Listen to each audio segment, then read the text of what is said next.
new format. We have the 5 members of the European Union who are a member of the Security Council. We had called, all the European countries had called for a meeting of the Security Council dealing with the situation in Sudan. The signal that the Security Council met early on in this crisis is a signal by itself, and everybody in the Council understood this as a strong signal that the Security Council is dealing with the issue. We had a briefing by the ASG Keita, who described the situation on the spot, how is the situation in the capital, in the country, also with regard to the peacekeepers that we have there. The Security Council discussed the issue, and they said that we will continue to monitor the situation.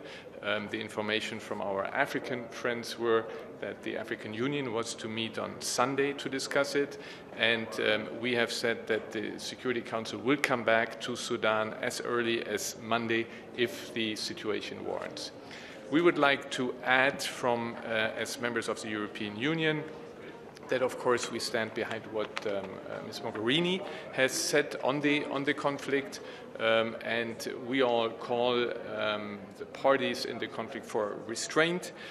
We of course believe that there has to be a peaceful solution to the conflict, and this solution has to reflect the will of the people, which we have seen during these last weeks, reflected the people on the streets asking for a change. What is very important that now in the present very fluid situation that the human rights are observed and the right of assembly, and we have to come to a credible and inclusive political process that will lead to the transition that we all want to. Thank you very much.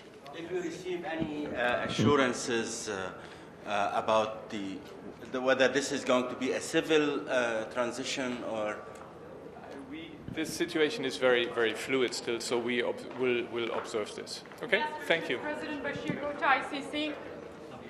With regard to the ICC, thanks for your question. All the 5 was very important that, of course, with the ICC, the Security Council resolution, whose number I forgot, remains in place. So the obligation of Bashir to go to the jurisdiction of the ICC, and countries have the obligation to send him to The Hague. Yes.